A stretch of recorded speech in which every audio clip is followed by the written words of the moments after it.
124. 생각하는 자와 생각. 또 다른 왕국의 신비는 생각이다.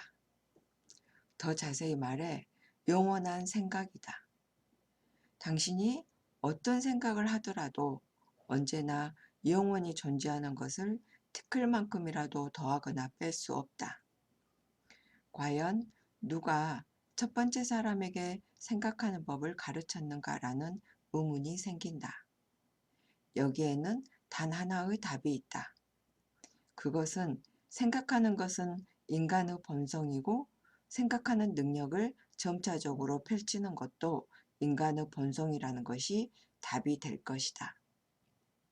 인간이 창조 생명 안에 둘러싸여 있는 것이 사실이라면 인간의 생각과 사고 역시 창조의 생명에 둘러싸여 있다는 것이 진실 아닌가? 무엇이 생각할 수 있는 능력을 개발시켰는지에 관계없이 우리는 너무도 자연스럽게 생각하는 자가 되어 있다. 영원히 본래 존재했었던 생각을 통해서 인간은 생각을 한다. 마찬가지로 존재 안에 영원한 것은 또한 그것의 나타남 가운데서도 영원하다. 영원히 세상의 모습을 드러내고 있는 것들은 영원히 모습을 드러낸 채로 존재한다. 역주, 신의 본성은 외부로 그 성질을 표현하고 있다. 그리고 본성은 또 무한한 속성이기에 그 표현 역시 영원한 시간 속에서 계속된다. 그 표현을 시간에 얽매여 사물을 볼 수밖에 없는 우리의 입장에서 본다면 계속해서 표현되고 있는 것처럼 보이지만 시간의 관념을 넘어선 영원의 관점에서 본다면 그 표현물들은 영원히 모습을 드러낸 채로 존재한다. 125. 모든 것 또한 영원하다. 이제 문제는 우리가 존재하지도 않는 것을 생각할 수 있는가라는 점이다. 창조 생명이 당신에게 생각할 사고 능력을 주었음에도 어떻게 당신은 이 영원한 시간 속에서 모습을 드러낸 우주 어디에도 존재하지 않는 것을 생각할 수 있겠는가? 어떻게 하나의 생각을 취할 수 있는지 보자. 일반적으로 하나의 사물을 눈으로 봄으로써 인간은 관념을 형성한다.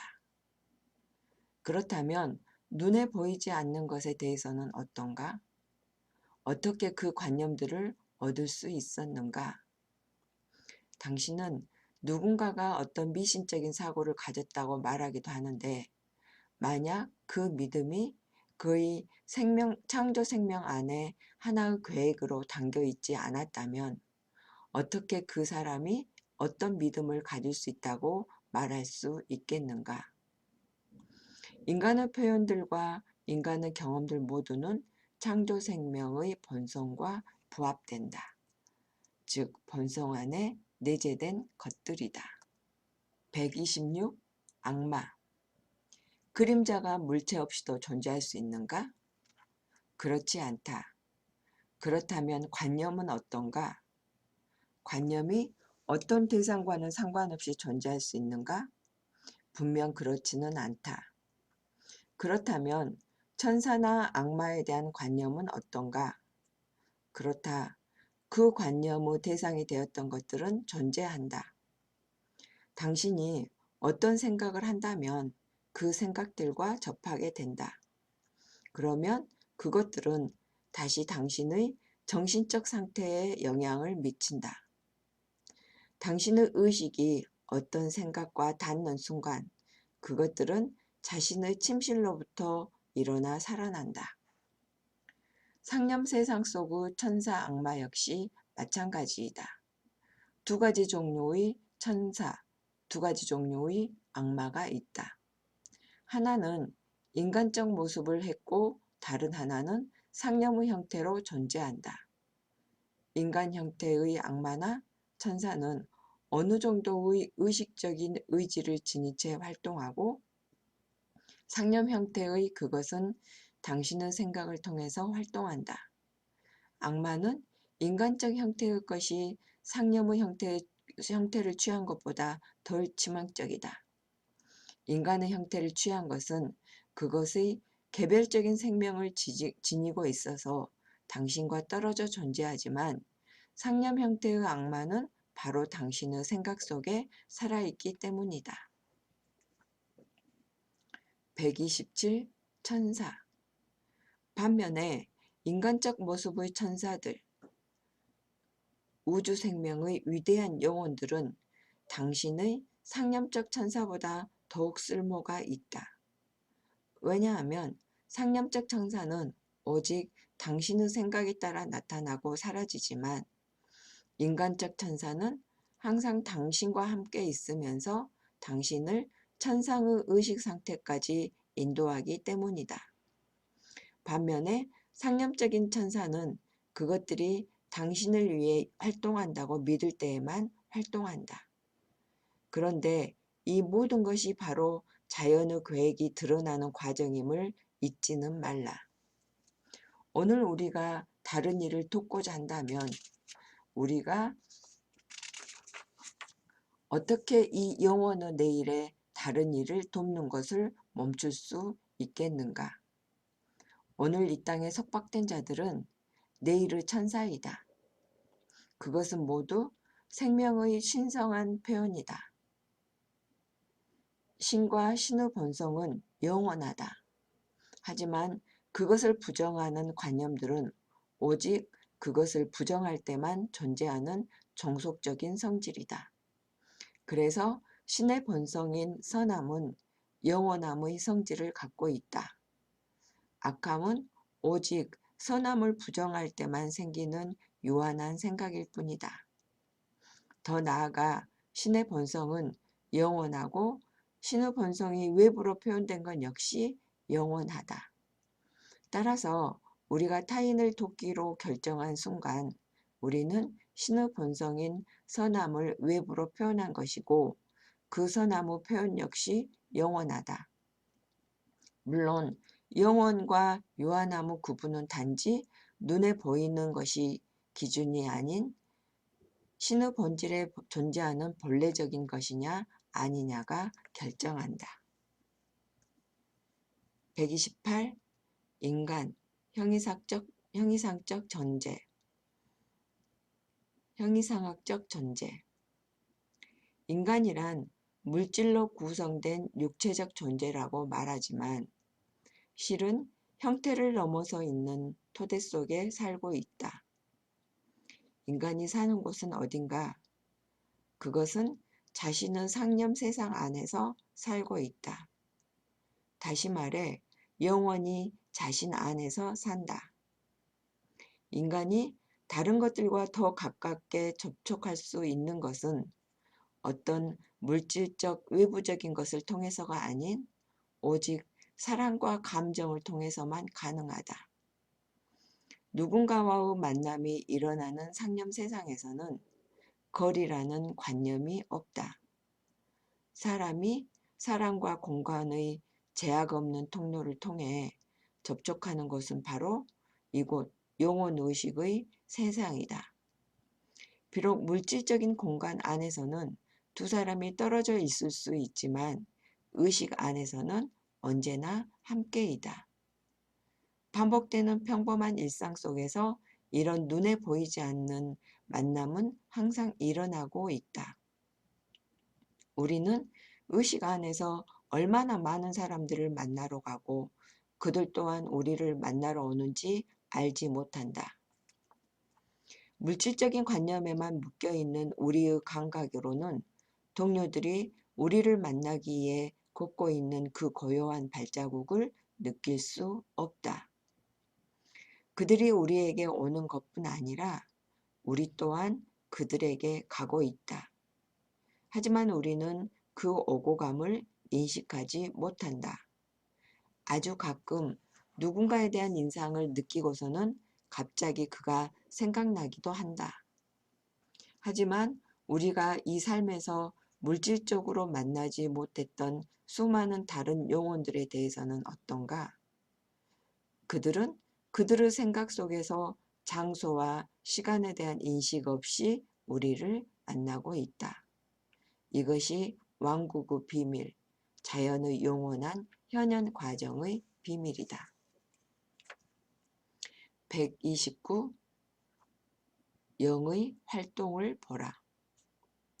이 신비는 단지 인간과 인간 사이의 관계에서만 적용되는 것이 아니라 우리가 원하는 것에도 적용된다.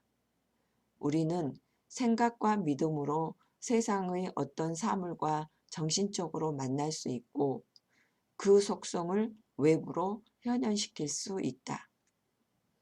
만약 당신의 창조 과정, 즉 당신을 생각하고 움직이게 만든 권능이 당신을 위해 어떤 일을 한다고 믿는다면 실제 그렇게 될 것이다. 당신이 그 힘의 작용을 인식하는 만큼 그것은 더욱 큰 힘을 발휘한다. 물론 우리가 창조 생명의 활동을 인식하지 않을 때에도 창조 생명은 스스로 움직이기는 하지만 그것의 작용을 의식적으로 인식하는 것으로도 활동시킬 수 있다. 그런데 무엇보다 기억해야 할 것은 창조 생명은 언제나 조화와 평화를 만드는 활동을 자동적으로 하고 있다는 것이다. 만약 이것을 무시한다면 많은 불쾌한 반응들을 경험하게 될 것이다. 스피릿의 자동적인 활동을 보는 것을 지속적으로 연습함으로써 다음의 위대한 진리를 깨닫게 된다. 나의 아버지께서 지금까지 일하시니 나도 일하노라. 이 의식 상태에서 활동한다면 반드시 올바른 일을 하게 될 것이다. 130. 느낌의 중요성. 당신은 자의식을 가진 정신적 생명 상태 속에서 느낌에 의지해야 한다.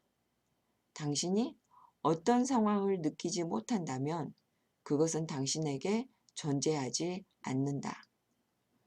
배고픔이나 고통이나 질병이나 불행을 느끼지 못한다면 당신에게는 그런 것들이 존재하지 않는다. 지금 존재한다고 느끼는 모든 상황들은 당신이 그것을 느낌으로 인식하기 때문에 존재하는 것이다. 감정적인 부분들 모두는 느낌과 깊은 관련이 있다. 시적인 감수성, 영적으로 고양된 감정, 영혼의 교감, 이런 것들 모두는 감정적 본성의 자연적의 표현이다. 인간의 본성, 아니 오히려 인간의 의식 상태는 감정이란 구조로 이루어져 있다. 의식적인 알미나 의식적인 자각, 즐거움을 느끼는 곳은 반드시 어떤 구분되는 감정이나 느낌 안에 존재한다. 대다수 사람들이 믿는 것과는 달리 분별하는 기능의 토대는 인간의 감정이다. 만족과 불만족을 느낌으로써 좋아하는 것과 좋아하지 않는 것을 분별하고 유익한 것과 유익하지 않는 것을 구별한다. 131.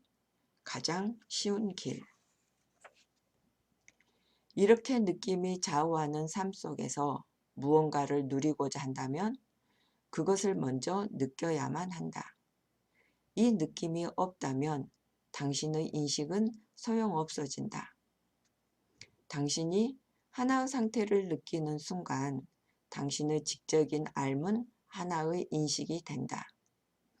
당신의 태양이 유한성의 먹구름 뒤로 사라져 버렸다면 당신의 마음이 환영의 그림자에 얽매이게 되었다면 잃어버린 왕국을 회복하기 위한 오직 하나의 길이 있을 뿐이다. 그것이 바로 헌신의 길이다. 그 헌신의 길은 가장 쉬운 길이자 그 길 위에는 어떤 희생이나 어떤 노고나 어떤 장애도 없다. 그것은 봉헌의 길이며 자아포기의 길이며 우리를 전능한 자의 왕자까지 인도하는 길이다. 또한 기도와 탄원으로 자신의 자아를 만물의 영에게 포기하는 것이다. 132. 기도. 기도에는 의식의 초점을 변화시키는 힘이 있다. 그래서 기도를 하면 마음은 기도 대상을 향하게 된다. 기도를 통해 걱정 가득한 마음, 즉 세상이란 무시무시한 괴물들의 환영으로 인해 분산된 마음을 하나로 모아 원하는 방향으로 향하게 만든다. 시들어져 쇠약해버린 용기와 희망은 하느님이란 빛나는 광의의 빛을 향해 한 걸음씩 올라가며 급격히 다시 부풀어 오른다. 어쩌면 누가 신이란 말인가? 신은 어디에 있는가? 라고 물을지도 모른다. 멀리서 그를 찾을 필요는 없다. 신은 바로 당신의 자아, 즉 당신을 생각하고 행동하고 움직이게 하는 당신의 권능을 말한다. 이 권능은 모든 기도에 응답을 주면서 인간의 모든 요구를 돌본다. 영적인 생기를 잃었다면, 정신적 무력함의 깊은 어둠 속에 빠져 있다면 마음을 신에게 향하고 기도하라. 신은 당신의 모든 세포마다 깃들어 생명으로 움직이게 만든다. 133. 기도하는 법. 원하는 것이 무엇이든 그것을 할 수 있다고 믿는다면 그 권능이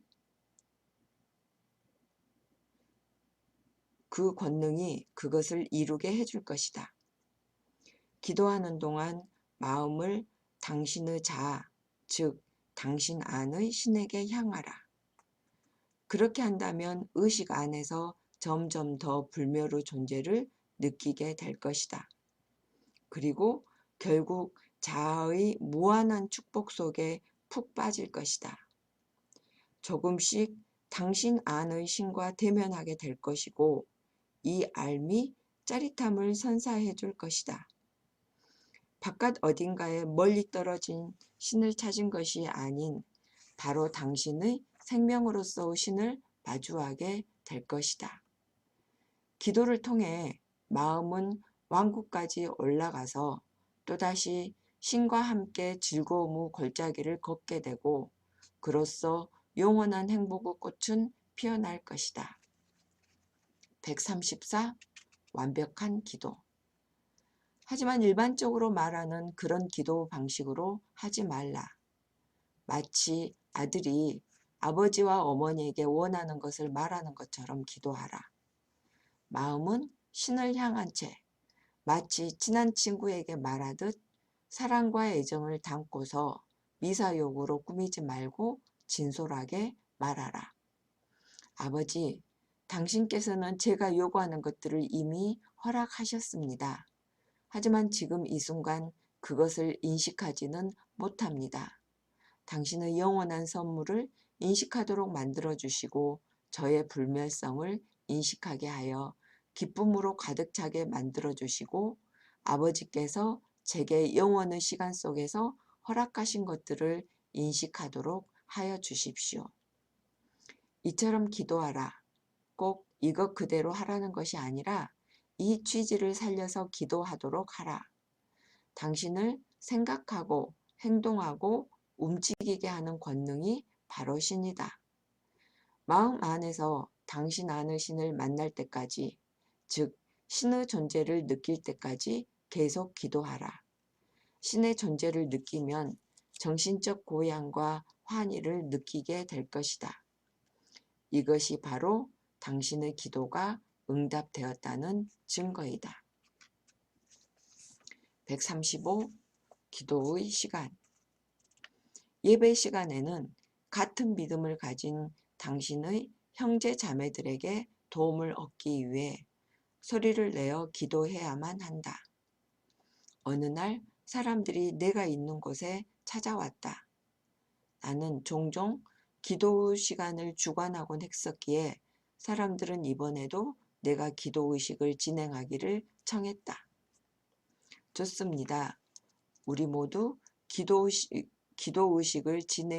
기도의 시간을 갖도록 하겠습니다.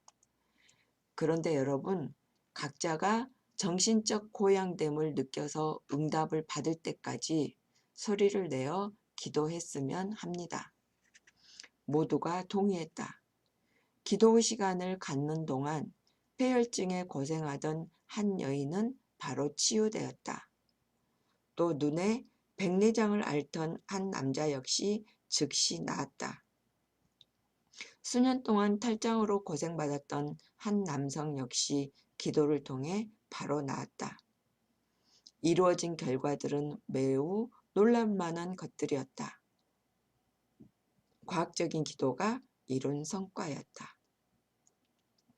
136. 내부의 신성을 자각하기. 기도라 불리는 것 이면에는 정확한 법칙이 있기 때문에 난 그것을 과학적 기도라고 부른다. 어떤 때는 이루어지고 어떤 때는 실패하는 임의적 원리가 아니다. 우리는 기도하는 대상인 신이 누구인지 알고 있다. 또 왜 기도를 하는지도 알고 있다. 기도는 모든 것이 영원의 시간 속에서 이루어졌음을 아는 상태까지 마음을 고양시키는 방법이다. 우리는 기도를 통해 우리 안에 있는 신이 그 존재와 영원한 계획에 따라서 영원히 활동하고 있음을 깨닫는다. 우리의 기도는 진정한 오순절 연회다. 그것은 이성을 상실한 격한 흥분이 아닌 사랑과 헌신의 정돈된 표현이다.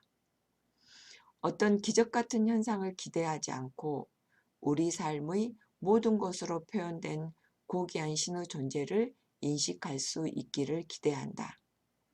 그때 고양된 감정이 일어난다. 이것은 영원히 표현되는 채널이다. 이 창조의 공간 속에서 일어나는 모든 감정은 신의 것이다. 그 고양된 감정은 자의식을 갖춘 생명을 위를 향해 흘러가게 만드는 물결이다. 인간은 고양된 감정을 통해 지금 이곳에서 신과 그의 영원한 창조에 대해 고귀함을 느낀다. 137. 타인을 치유하기. 기도를 통해서 어떤 일을 치유하고자 한다면 그 사람이 고통받고 있다는 인상을 마음에서 지우고 영원한 완벽함에 대한 인식으로 채워라.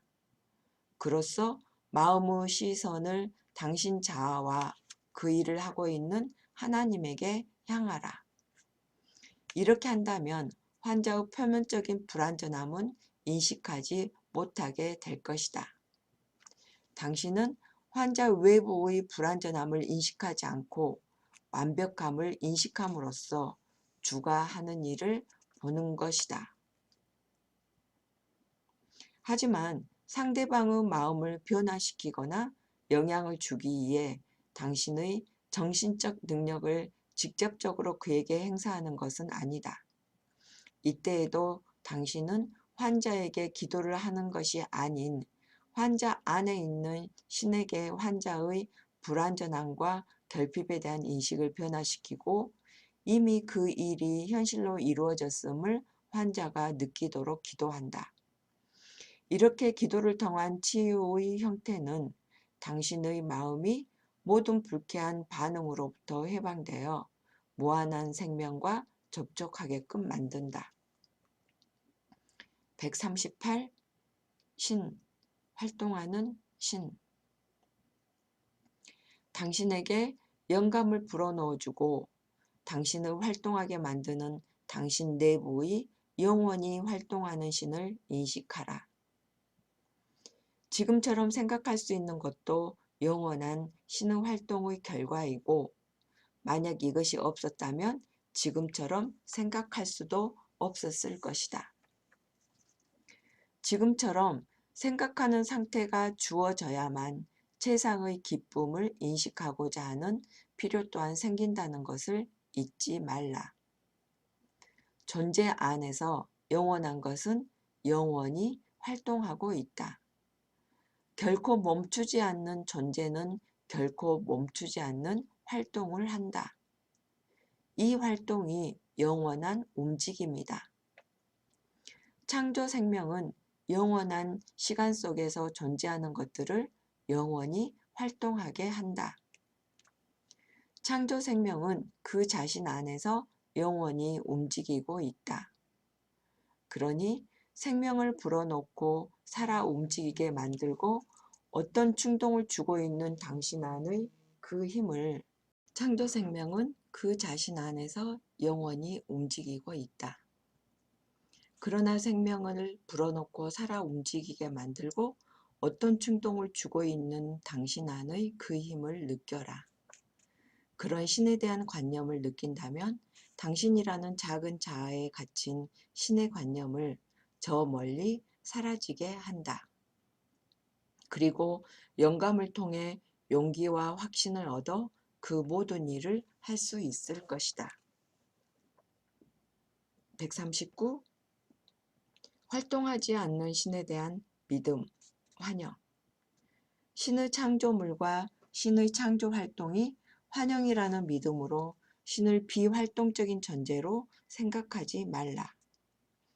그렇게 생각한다면 당신 역시 정신적인 정체와 우둔함 속에 놓이게 될 것이다. 만약 어떤 것을 환영이라 말한다면 근원 생명의 창조 역시 환영이라고 생각해야 할 것이다. 정말 그렇다면 활동 없이 근원 생명이 어떻게 환영을 창조할 수 있는가?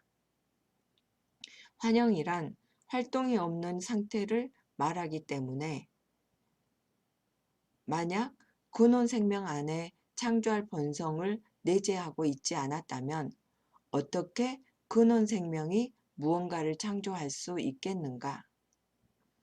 그렇다면 우리가 환영이라 말하는 것은 본성에 내재된 것임에 틀림없다.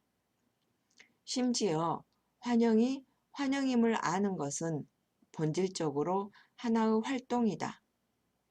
인식의 활동이 없다면 어떻게 당신은 하나의 사물을 인식할 수 있는가? 당신이 생각하는 것을 멈춘다고 했을 때조차 당신은 계속 생각하고 있는 것처럼 당신은 신이 움직임 없고 활동이 없다고 인식할 때조차 여전히 활동하고 있다. 140. 세상이 환영이라는 잘못된 믿음. 모든 활동이 근원적 생명의 활동이라면 어떻게 생각하는 활동 없이 근원적 생명을 알거나 인식할 수 있겠는가? 만약 그 환영에 대한 철학대로 우리가 이 눈에 보이는 환영의 세상에서 벗어났다고 가정해보자. 정말 그렇게 되었다면 행위를 할 욕망조차 사라지지 않겠는가? 다시 말해 이 외부 세계에서 어떤 행위라도 할 자극제를 잃게 되지 않겠는가? 그렇다면 환영으로부터 벗어나는 것이 당신에게 어떤 실제적인 이득도 주지 못할 것이다. 그렇게 세상이 환영이라는 믿음은 정신적인 우둔함과 정체를 계속해서 제공한다. 그런 신조를 따르는 개인들과 국가는 역사 속에서 별 볼 일 없는 존재로 사라져 버렸다. 당신에게는 야망이 있고 적극적인 변화의 의사가 있는데도 이 신조를 받아들인다면 환영의 이론을 자연스러운 생명의 표현들과 타협하려 할 것이고 이로써 거짓된 삶을 살게 될 것이다. 숨을 한번 들이쉬면서 이 모든 것과 나의 욕망은 허상이니 실제로는 존재하지 않는다고 생각하고 숨을 내쉴 때는 자유를 인식한다면 내가 원하는 것을 얻게 될 것이라고 생각한다. 이로써 이중적이고 거짓된 삶을 살게 된다. 141. 멈추지 않는 창조의 활동. 사색으로 얻어진 결론, 이론, 생각 모두는 단지 당신의 관념일 뿐이다. 진정한 당신은 그런 관념을 품는 자이다. 그러나 당신의 우주의 창조물은 당신의 자동적인 관념이고 그것은 당신의 본성 안에 본래 갖고 있는 것이다. 하지만 당신은 이 영원한 관념을 단지 한 개인의 관점에서만 인식하고 있다. 이 세상에서 당신은 단지 하나의 개별적인 개성으로서만 표현되었지만 당신의 진정한 존재 안에서는 우주적인 에센스이다. 예수의 깨달음은 바로 이 영원히 활동하는 신에 대한 것이었다. 그때 예수는 이렇게 말했다. 지금까지 나의 아버지가 일하시니 나도 일하노라. 이렇듯 신이 개개인으로 표현된 지금의 자아 이면에는 전능한 자의 충동이 영원히 계속되고 있다는 비전을 갖는다면 강력한 힘이 주어진다. 그리고 예수는 우리 인간 한 명 한 명 모두가 이 근원의 생명이 표현된 것임을 깨닫고 말한다. 나와 아버지는 하나이다. 이런 깨달음을 얻은 자는 이제 성령의 영감을 받아 사람들이 불가능이라 일컫는 일들을 담대히 행한다. 그의 모든 행동들은 사랑, 정의, 조화, 평화에 이바지한다. 억누르지 못하는 열정의 불이 계속 그를 채찍질하고 그는 어떤 장애나 장벽도 인식하지 않는다. 142. 현재의 필요가 공급을 만든다. 당신이 지금 받아들일 수 있는 만큼 받게 된다는 사실을 항상 기억하라. 당신이 필요하고 사용할 만큼 당신에게 주어진다. 지금 이미 주어진 것들을 사용하지 않는다면 온갖 불쾌한 반응들을 불러오게 될 것이다. 어떤 사람이 신의 선물을 나타낼 수 있는 위대한 능력을 가졌다고 부러워하지 말라. 본래적으로 그에게 더 많은 것을 받을 권능이 주어진 것이 아니다. 단지 당신이 얼마만큼 그것을 받을 그릇을 키우느냐에 따라 당신은 소위 위대한 자라고 불리는 사람처럼 될 수 있다. 위대한 사람은 지금 당신보다 더 많은 책임을 지고 있다. 다시 말해 더 위대한 봉사의 책무가 그에게 주어져 있는 것이다. 다른 이보다 더 위대해지고 싶다는 욕망이나 욕심을 버리고 자연스러운 본성에 머무는 것 안에 진정한 위대함이 존재한다. 강이 자연스럽게 저 큰 태양을 향해 흐르는 것처럼 꽃봉우리가 때가 이르렀을 때 개화되는 것처럼 위대한 이도 의식의 개화기에 따라 본성에 맞추어 산다. 143. 진정한 위대함. 한 인간이 법칙을 이해하고 그것에 맞춰 확고히 되었을 때, 그리고 타인의 자유를 침범하지 않고 자연스럽게 살고 행동하고 꿈꿀 때, 그는 진정 위대한 사람이다. 법칙은 그에게 행복과 기쁨을 주었기 때문에 세월의 흐름이나 흥망성쇠의 변화를 겪더라도 그 영원한 기쁨과 행복은 결코 꺾이지 않는다. 제국은 흥했다가 이내 쇠퇴하고 인간의 규범도 한때는 제정되었다가 다시 폐기되고, 그리고 어쩌면 군주들은 캐캐 묵은 관습을 지켜내려고 그리스도를 십자가형에 처할지 모르지만 결국 군주들의 어깨에 메인 관습이란 짐의 무게 때문에 스스로 쓰러지고 말 것이다. 하지만 진정 위대한 인간, 불멸하는 운명의 아들은 태고 바위 위에 굳건히 서 있다. 그에겐 어떤 타협도 없이 무자비한 폭군의 채찍 아래에서도 비굴하게 눈물을 보이지 않고 오직 우주의 흐름에 맞춰 당당히 움직인다. 그에겐 영원한 인간의 불멸의 의식이 있기에 그 누구에게도 굴복하지 않는다. 144. 진정한 신의 아들은 두려워하지 않는다. 성직자들, 율법학자들, 바리새인들은 잃을 것이 많았다. 세상의 명예, 세상에 대한 권력, 세상의 존경, 그들은 이것들을 버리기가 쉽지 않았다. 하지만 진정한 신의 인간은 그 무엇도 두려워하지 않는다. 그의 유일한 목적은 자신의 비전이 주어진 곳까지 삶을 사는 것이다. 인간 사회에 많은 혜택을 주었던 개혁 모두, 그리고 우리가 자랑스러워할 만한 고귀한 것들 모두, 그 모두가 이 소속의 위대한 영혼들이 일군 것이다. 어떤 이들은 이득과 손해를 따져가며 머뭇거리고 있을 때 이 위대한 영웅들은 자신의 목숨을 담보로 담대하게 행동했다. 얼마 전에도 여인들은 마치 노예 취급을 받으며 살았다. 남자들이 누리던 모든 권리들이 여인들에게는 거부되었던 때가 있었다. 지금의 문명화된 사회에서는 그런 족쇄를 채우는 법은 사라졌다. 이 고귀한 인권을 얻어낸 투사는 누구인가? 교회도 성직자들도 율법학자들도 귀족들도 나서지 못했던 것을 소수의 담대한 영혼들이 해냈다. 145.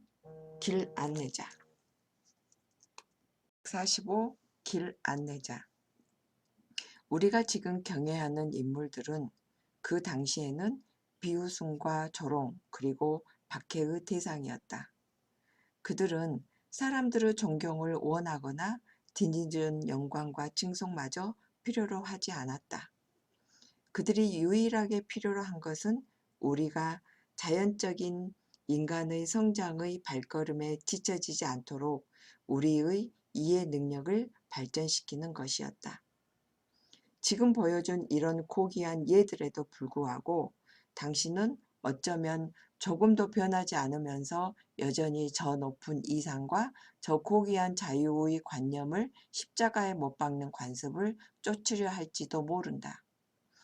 과거의 잘못된 이상만을 꽉 붙잡으면서 인류의 자유와 형제에 반대하는 군중들을 선동하려고 할지도 모른다.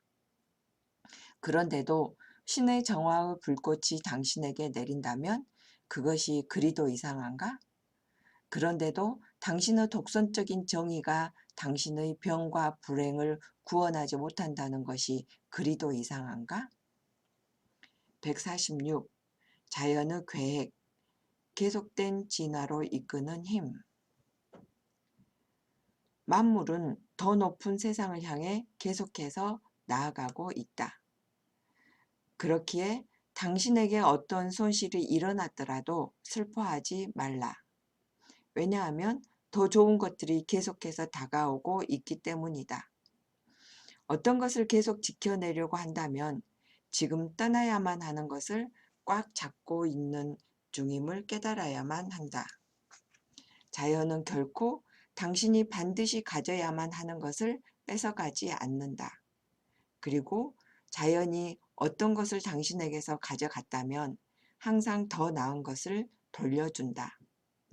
올바른 것이 나에게 온다는 기대를 갖고 지금의 잘못된 것을 마음속에서 놓아준다면 더 나은 것들이 그 비워진 곳을 통해 들어온다. 현세적인 마음에 물든 사람은 이 진리를 이해하지 못한다. 그래서 지금 자신들에게 고통과 불행을 가져오는 것을 꽉 붙들고 놓아주려 하지 않는다. 147. 신의 계획의 조화로움. 신의 계획과 신의 계획이 나타낸 것들은 모두 경이롭다. 이 경이로움을 인정한다면 왜 우주적이고 불멸하는 만물의 질서를 거스르려 하는가? 만약 지금 당신이 갖고 있는 것이 당신에게 올바른 것이라면 그것은 결코 걱정과 근심의 원인을 제공하지는 않는다. 오직 행복과 기쁨을 가져다 준다. 그리고 마음에는 어떤 부조화나 분열이 존재하지 않는다. 두 사람이 서로 조화를 유지한다면 그들은 우주 조화의 법칙에 맞춰 얼마나 자연스러운 리듬을 타고 있겠는가. 당신이 단지 살과 피로 이루어진 존재가 아니라면 생명에 대한 보다 확장된 시선을 갖는 것은 어떤가? 그리고 죄와 유혹을 떨쳐버리고 신의 영원한 조화의 길을 따르는 것은 어떤가? 하지만 지금의 당신이 관습을 두려워하고 세상의 조소와 비난을 두려워한다는 것을 난 알고 있다. 그런 두려움 때문에 지금 당신이 신의 자유로운 생명과 죄 없는 삶을 담대히 살고자 한다면 어떤 일이 생길지 몰라 밤낮으로 고통스러워 할 것이다. 만약 그런 마음 상태에 있다면 당신은 신의 진리에서 벗어나 있는 것이다. 148. 무지개 다리. 영원히 영광에서 영광으로 건너가는 오직 축복만이 존재하는 무지개 다리가 있다. 그 영광스러운 신의 길 위에서 한 영혼은 다른 영혼과 소통을 한다. 지구 그물로도 그곳을 묶을 수는 없다. 이 무지개 다리, 오직 조화와 사랑만이 있는 이 길을 따르라. 신은 그곳에서 영원한 축복을 내리면서 영원한 신성함과 완벽함을 선포하고 있다. 이곳에서 마음은 육체를 초월하고 영혼은 영광 속에서 그리스도의 의식까지 지금 현재뿐만 아니라 영원의 시간 속에서 계속 오른다. 우주의 펼쳐짐의 과정들은 결코 슬픔과 고통으로 짜여 있지 않고 오직 축복과 평화로 충만하다. 이 축복과 평화의 길을 따라 아버지의 가슴 안에서 영원한 영광을 받는 것은 어떤가? 그리고 이 광대한 우주와 만나서 부활한 영혼의 기쁨을 만끽해 보는 것은 어떤가? 149. 한 방랑자의 이야기. 어느 오후 시내를 따라 산책하고 싶은 생각이 들었다. 생각에 빠진 채 어슬렁거리고 있을 때 예전에 인사를 나눴던 한 방랑객을 만났다. 이 남자가 살아온 이야기를 들어보고자 하는 생각이 들어 걸음을 멈추고 그 남자 가까이에 있는 통나무에 걸터 앉았다. 그리고 그와 이야기를 나눴다. 놀랍게도 그의 말투에는 학식과 교양이 넘쳐났다. 솔직히 그런 누추한 모습의 사내가 그렇게 교양을 갖췄다는 사실에 놀랐다. 동양의 종교적 전통에서는 속세적인 것을 버리라는 관습이 있기 때문에 학식이 있지만 초라한 차림을 한 방랑객을 자주 볼 수 있지만 이곳 서양에서는 이런 인물을 만나는 것은 흔한 일이 아니었다. 난 그에게 왜 집을 떠나 떠돌아다니고 있는지 물었다.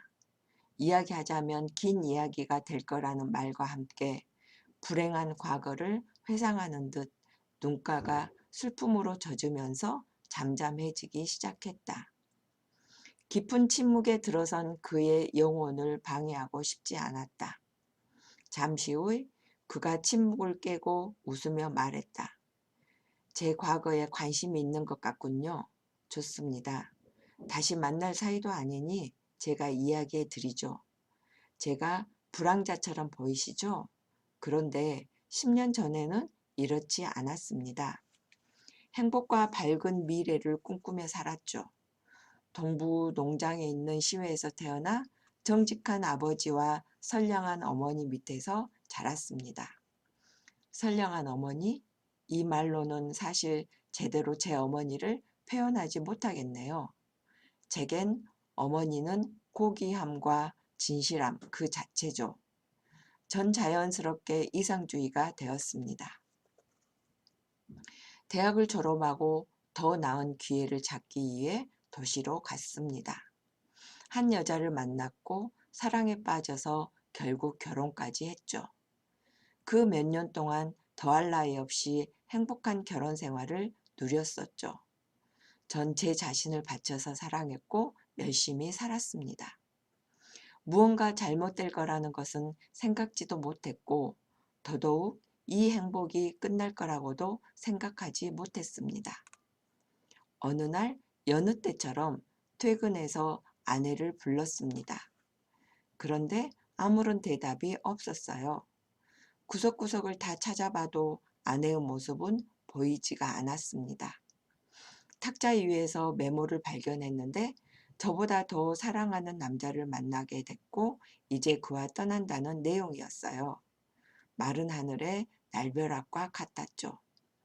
가슴은 갈갈이 찢어졌고 제 꿈도 다 접었습니다. 이 믿기지 않는 현실을 계속 생각하자 건강마저 날이 갈수록 악화됐죠. 휴가를 떠나 휴양지에서 보내봤지만 아무 소용이 없었습니다. 어느 날 그렇게 어슬렁거리고 있을 때 한 방랑객을 만나게 됐습니다. 그런데 그 남자의 근심 걱정 없는 생활 방식을 보자 저도 저처럼 산다면 제 문제들도 날려버릴 거라는 기대를 갖게 되었고 그래서 그 후 지금까지 지금처럼 살고 있습니다. 152. 자연의 회복 과정. 난 그의 말을 주의 깊게 들었다. 그가 말을 마쳤을 때 말했다. 오, 그런데 우리의 것은 그 누구도 뺏을 수 없다는 사실을 알고 있습니까? 이 우주에는 공정하고 진실하며 결코 어떤 실수도 저지르지 않는 법칙이 있습니다. 이 법칙이 세상 모든 것을 올바른 위치로 갖다 놓고 있죠. 그래서 만약 당신이 잘못된 위치에 있다면 이 법칙이 당신을 올바른 자리로 인도할 겁니다.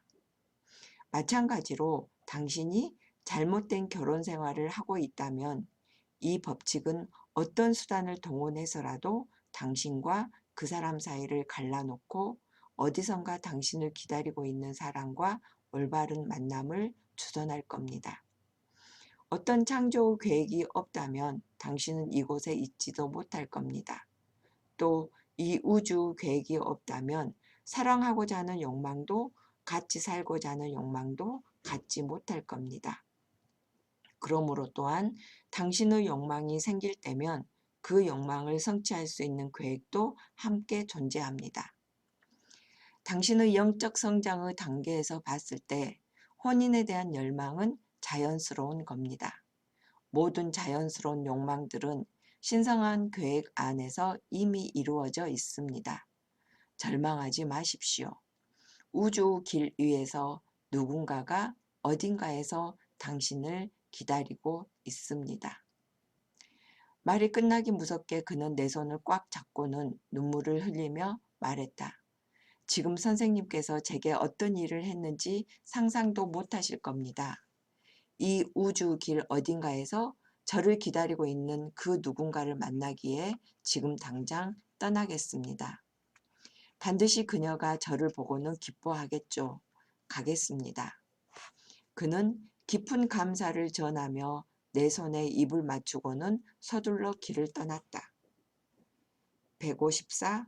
기쁨의 왕국. 소위 슬픔과 비참함이라는 길 위를 걷고 있을 때조차 전능한 법칙은 우리를 행복과 평화라는 영원한 안식처로 인도하고 있기에 두 눈에 고인 눈물을 닦아내고 행복한 미소를 지어라. 결코 사라지지 않는 미소는 그 빛으로 세상 전체를 환하게 비춘다. 행복은 미소를 지을 때 자연스럽게 당신의 영혼은 신비의 성가를 부른다. 그때 마음은 다른 세상을 향해 간다. 그 세상은 기쁨으로 이루어진 곳이자 당신의 불멸의 시선 안에 존재하는 곳이다. 정신적 세계의 상위 부분을 차지하고 있는 그곳에서 만물은 아름다움과 초월적인 모습으로 존재한다. 그런데 왜 슬픔과 죽음의 계곡에 머물러 있는가? 이제 산 정상으로 올라가서 신의 불멸의 왕국의 끝없는 장엄함을 보는 것이 어떤가? 155. 우리의 이상형은 현실에 존재한다. 그 방랑자가 조금만 더 머물렀다면 더 많은 이야기를 해줬을 것이다. 그건 우리의 이상형이 실제라는 것이다. 우리의 이상형은 하나의 꿈이 아니라 이 세상 어딘가에 존재하는 실제이다. 우리가 이상형을 꿈꿀 때 그것은 무한한 세상, 즉 우리의 생각 안에 존재하는 불가시의 통로를 통해 우리에게 다가온다. 우리는 그 침묵의 발자국 소리를 듣지 못할지 모르지만 보이지 않는 그 존재를 느낄 수는 있다. 우리는 그것의 사랑과 축복의 표현을 듣지 못할 수도 있지만 우리가 원하는 그것의 분위기를 이해할 수는 있다. 우리는 그 이상형이 어떤 외형을 가진지 명확하게 구별할 수는 없지만 어떤 특징인지 알 수 있다. 이 이상형은 멕시코에 있을지도 모른다. 아니, 페루일 수도 있고 브라질일 수도 있다. 어쩌면 뉴질랜드나 남아프리카 아니면 일본일 수도 있다. 어쨌든 공간은 아무런 장벽도 되지 않고 시간이란 것도 중요치 않다. 156. 모습을 드러낸 것들. 우리의 이상형을 상상의 세상 안에서 꿈꾸고 만난 것처럼 이 단단한 현실에서도 언젠가 만나게 될 것이다. 어느 날 이해할 수 없는 신비스러운 방법으로 운명이란 길 위에서 이상형을 만나게 될 것이다. 만약 우리가 외형적인 선입관에 너무 사로잡혀 있지만 않다면 우리는 그 사람을 내면의 끌림과 조화의 느낌으로 알아보게 된다. 추상적인 마음속 이미지였던 이상형은 이제 육신이란 옷을 입은 채 나타난다. 대담하게 그 사람 앞으로 가서 난 당신을 압니다. 우리는 예전에 만난 적이 있습니다. 라고 말하기에는 약간의 주저함과 망설임이 있을지도 모른다. 하지만 우리는 인생이란 여정을 통해서 우리가 한때는 사랑했고 알고 지냈던 그 영혼들을 소위 육신이라 부르는 차원에서 여러 번 다시 마주치고 만나게 된다. 이상형을 마음속에 계속 품고 있다면 현실에서도 언젠가 만나게 될 것이다. 어느 날 힌두 소년이 희연자를 찾아가 물었다. 스승이시여, 전 이생 동안 제 구루를 만날 수 있을까요? 희연자는 대답했다. 내 구루는 널 만나기에 긴 여정을 떠났다. 기다려 보아라. 어느 날 그가 너에게 올 것이다. 아이는 3년이란 시간을 계속 기다렸다. 어느 날 한 남자가 아이의 등 뒤에서 부드럽게 그 등을 두드린다. 소년이여, 내가 여기에 있다. 나를 찾아다녔구나. 따라오너라. 그의 목소리를 듣자마자 스승의 음성임을 알아채고 그를 따라 나섰다. 이 이야기가 이상하게 느껴질 것이다. 하지만 이 안에는 어떤 신비도 없다. 영원히 모습을 드러낸 세상에서 모든 것들은 영원히 모습을 드러낸 채 존재한다. 당신이 하나의 이상형을 인식한 순간 그 이상형과 실제 정신적인 접촉을 가진 것이다.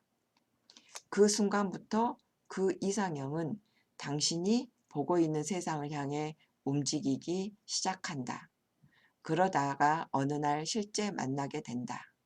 하지만 주의하라. 당신이 육체라는 선입견에 사로잡혀 있는 한 그 사람을 알아보지 못할 것이다.